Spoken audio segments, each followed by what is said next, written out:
आज के इस टॉपिक में हम लोग स्टार्ट करेंगे वैद्युत जनित्र यानी जनरेटर या डायनमो।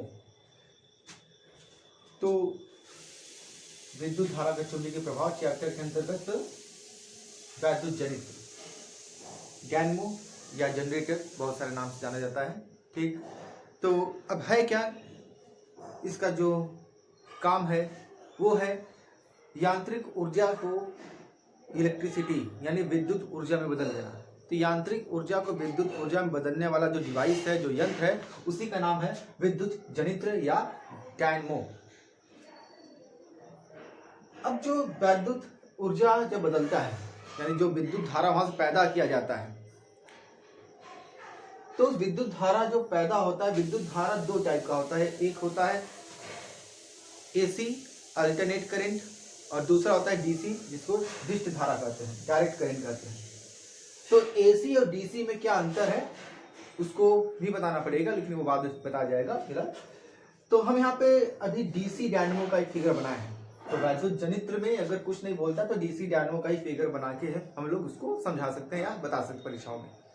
तो डीसी डायनमो यानी वैद्युत जनित्र का ये फिगर है। फिगर लगभग हमें लगता है जैसा विद्युत मोटर होता है वही सेम फिगर इसमें है, कोई अंतर नहीं है।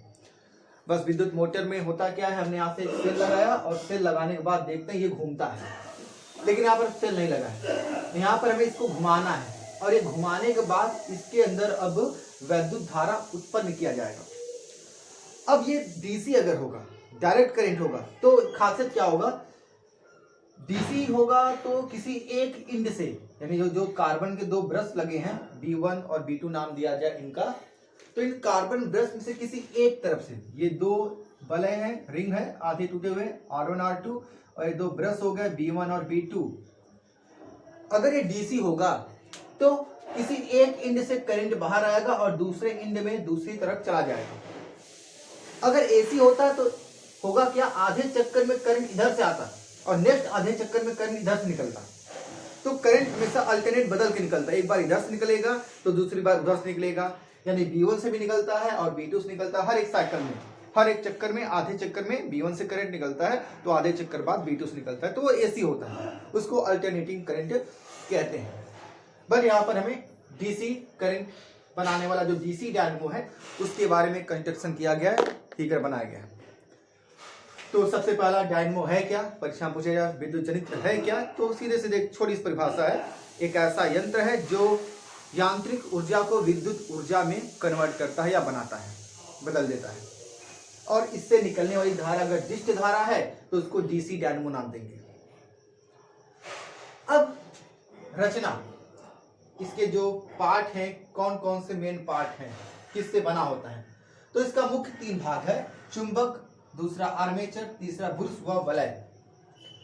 तो यहाँ पर एक शक्तिशाली चुंबक लगाया गया है जिसमें नॉर्थ एंड साउथ पोल होता है। तो इस टाइप से चुंबक है, नॉर्थ एंड साउथ पोल दोनों सेपरेट दिखाई दे रहे होंगे। बीच में एक रेक्टेंगुलर कॉइल जिसको हम लोग आर्मेचर कहते हैं, आयताकार कुंडली होता है, लोहे के ऊपर, क्रोट के ऊपर वायरिंग की जाती है, वाइंडिंग की जाती है कॉपर तार का, तो इसको कहते हैं आर्मेचर कहते हैं। तो आयताकार कुंडली है जो लोहे के क्रोट पर बांधा जाता है, लोहे के कोर के ऊपर बांध दिया जाता है। इस आयताकार कुंडली से जो कॉपर के तार निकल के आ रहे होंगे, हमने यहाँ पर तार ऐसे दिखाया है। अब एक चक्कर है, बहुत सारे चक्कर तो नहीं दिखाया गया है फिगर में, बस एक चक्कर ही दिखाना पड़ेगा। आयताकार कुंडली हो गया और दोनों एंड, दोनों भाग, एक R1 पे जाकर जुड़ गया है और दूसरा R2 पर जाके जुड़ गया है, और R1 रिंग से और R2 रिंग से दो ब्रश B1 और B2 टच में है, वो जुटे नहीं होते, टच में होते हैं। क्योंकि होना क्या चाहिए, जब बीच में ये घूमेगा तो B1 ऐसे टच होगा, अगर जुड़ जाएगा तो इसके साथ ये भी घूम जाएगा, तो पॉसिबल नहीं है। इसलिए ये कार्बन के ब्रश इसमें टच होते हैं मात्र, तो ऐसे घूमता रहेगा और इसको टच करता रहेगा। तो इस तरह से कंस्ट्रक्शन इसका किया जाता है। तो मुख्य भाग चुंबक, एक शक्तिशाली चुंबक वहां पर होता है जिसमें नॉर्थ एंड साउथ पोल दिखा गया चित्र में। दूसरा आर्मेचर, लोहे के ऊपर, सॉफ्ट आयरन के ऊपर कॉपर के तार का वाइंडिंग करके आयताकार कुंडली बनाते हैं जिसको आर्मेचर कहते हैं। वलय व ब्रश, दो रिंग यहाँ पर कटे हुए दिखाई दे रहे होंगे, एक ही रिंग है, दो भागों में टूटा हुआ है, दो भागों में टूटा हुआ रिंग है और दोनों रिंग से टच में स्पर्श मात्र दो ब्रश, कार्बन के ब्रश B1 और B2 किए गए, जहां से कनेक्शन करके किसी भी डिवाइस को, बल्ब हो या पंखे हो, उसको वहां पर लगाया जाएगा। तो ये है रचना। अब इसके बाद इसका सिद्धांत, वैद्युत जनित्र यानी डायनमो, ये सिद्धांत आधारित है विद्युत चुंबकीय प्रेरण के नियम पर। बनाने वाले वैज्ञानिक इसके वो है माइकल फैराडे, यानी माइकल फैराडे के ही कंजक्शन से, उनके ही चुंबकीय प्रेरण के नियम के द्वारा ही इसको बनाया गया था।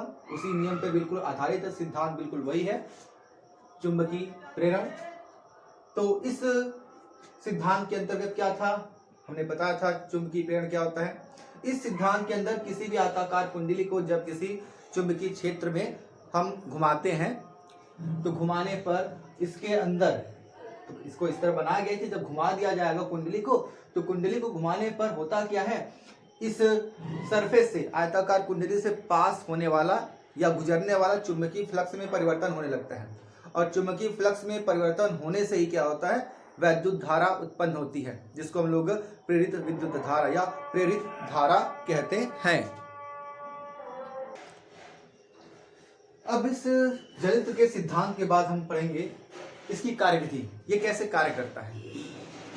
तो किस नियम पर आधारित है वो हो गया। अब ये कैसे कार्य करेगा उसको देखते हैं। तो कार्य कैसे करेगा, हमने मान लिया यहाँ पर ABCD क्वाइल हो गया, जो ABCD क्वाइल, ये है ABCD क्वाइल, इसको घुमाया जा रहा है। मान लिया इसको ऐसे घुमा रहे हैं, यानी इसको ऐसे घुमाया जा रहा है, चुंबकीय क्षेत्र की तरह ऐसे घूमेगा। जब ये ऐसे घुमाया जा रहा होगा तो AB तार जो है ये ऊपर आ रहा होगा और CD उल्टा नीचे जा रहा होगा। तो अगर ये AB ऊपर आ रहा है तो इस AB तार पे हमने बल लगा दिया ऊपर की तरफ एक तरह से।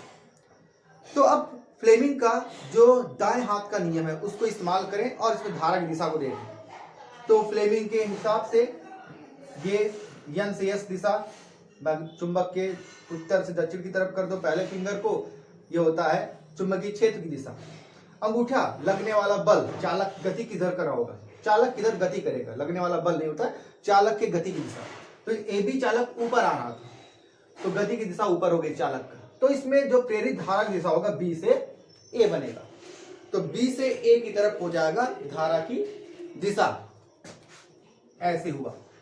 अगर हम उल्टा भी देखें CD वाले तार को, तो CD वाला तार नीचे जा रहा होगा, तो हम इसको ऐसे कर सकते हैं, अंगूठा नीचे चला गया, CD तार नीचे गति करता है, तो धारा हो गया B से C की तरफ, यानी ये करंट ऐसे निकलेगा, B2 से बाहर आएगा और पुनः B1 में प्रवेश कर जाएगा। ये हुआ आधे चक्कर बाद कि ये क्या हो सकता। तो इस तरह से देखा गया कि B2 से करंट बाहर आ गया। अब ये आधे चक्कर बाद ये AB ऊपर आते हुए पलट के ऐसे हो गया, यानी अब AB इधर चला गया, आधे चक्कर बाद AB चला गया उधर, CD आ गया इधर, AB गया इधर और CD आ गया इधर। अब क्या होगा, क्या धारा की दिशा में कोई परिवर्तन होगा? तो गति की दिशा तो वही है, घुमा तो उसी दिशा में रहे हैं लगातार। तो इस बार CD ऊपर आएगा, जब CD ऊपर आएगा तो दिशा उसी फ्लेमिंग के दाएं हाथ के नियम के अनुसार निकालें, तो इसके अंदर धारा की दिशा अभी भी ऊपर है, यानी दिशा में कोई अंतर नहीं पड़ेगा। R2 इधर हो जाएगा और R1 इधर हो चुका है, लेकिन ब्रश B1 B2 स्पर्श में रहते हैं, वो जुटे नहीं होते कि घूमकर उधर चले जाएंगे, तो स्पर्श मात्र होता है। तो इस तरह से देखा जाएगा आधे चक्कर के बाद भी धारा की जो दिशा है वही रहेगी और निकलेगा अभी भी B2 से बाहर, ब्रश B2 से बाहर आ रहा है लगातार। तो हुआ क्या, जितना भी लगातार घुमाते जाएं धारा की दिशा में कोई परिवर्तन नहीं हो रहा है, B2 से ही धारा बाहर आ रही है और B1 में से अंदर जा रही है। तो इस तरह से यहाँ से एक DC धारा, डिस्ट धारा प्राप्त होती है, क्योंकि डिस्ट धारा की यही खासियत होती है कि इसमें किसी एक ही दिशा से धारा निकलती है और दूसरे में प्रवेश करती है।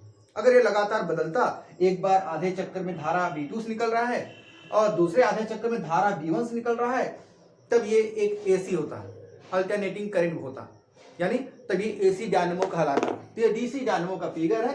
तो DC डायनेमो कैसे वर्क करता है, कैसे कार्य करता है, इसके बारे में हुआ।